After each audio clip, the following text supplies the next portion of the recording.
We introduced you to Lauryn Hill just after her 19th birthday. We were at the impromptu post-practice surprise party. When I got home, I told my parents that I was going to wear it around underneath all my clothes like it's a superhero uniform. Days like this. Because it just reminds me of being strong.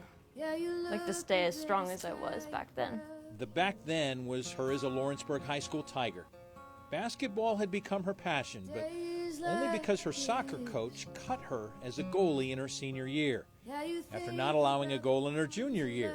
And she wrote a paper for English 101 entitled, When Everything Changed. Life isn't fair. People will always have things happen to them that will knock them down. But it's bouncing back to one's feet that's the most important part. So basketball it was. And on her 18th birthday, she committed to play at Mount St. Joe. And I was like, man, I gotta make a memory.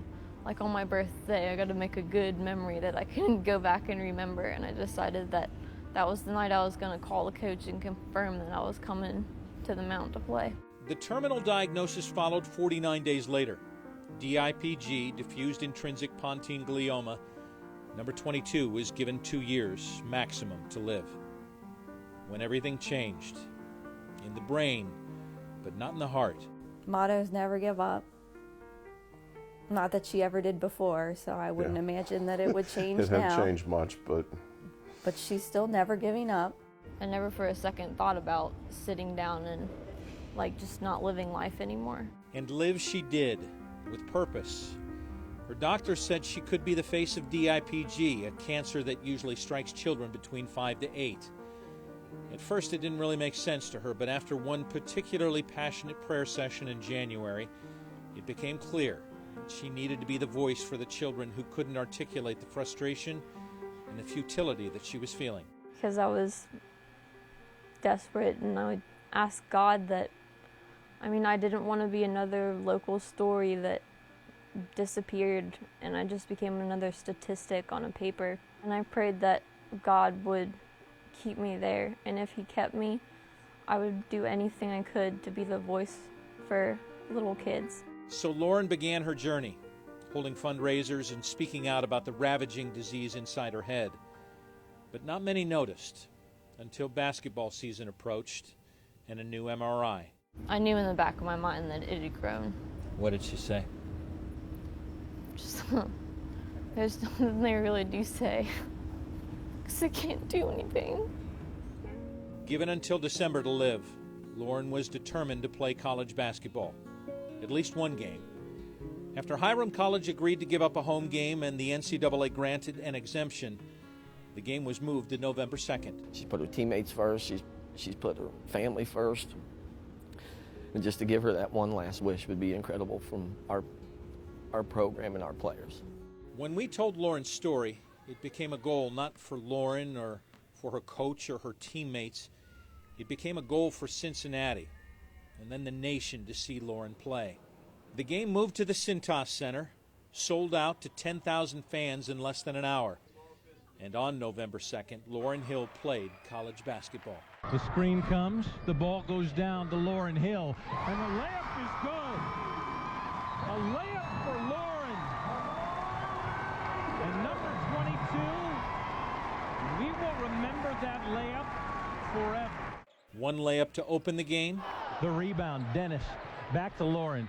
She goes back up and got it. And one to close it. She, of course, corrected me during the broadcast. Let's not call it my last game.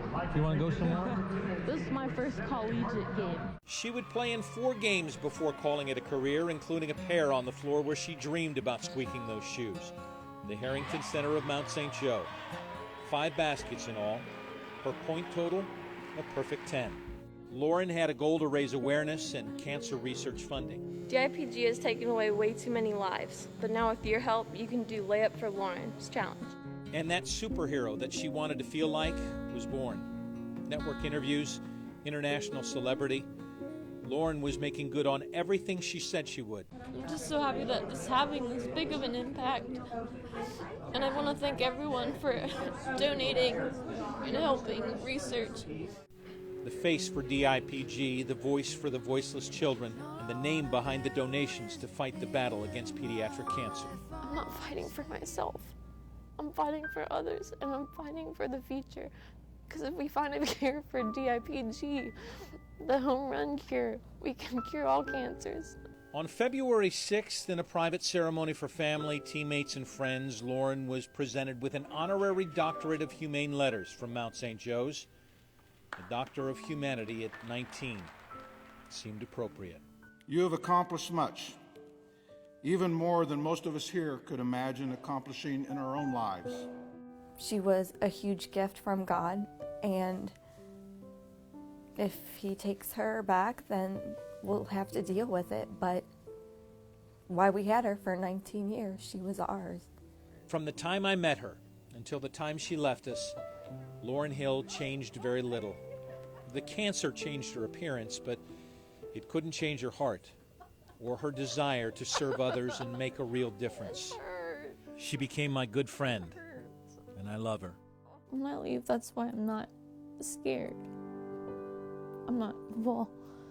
I'm scared for everybody else, like my family, and how they'll handle it. I know they'll be fine. Goodbye, 22.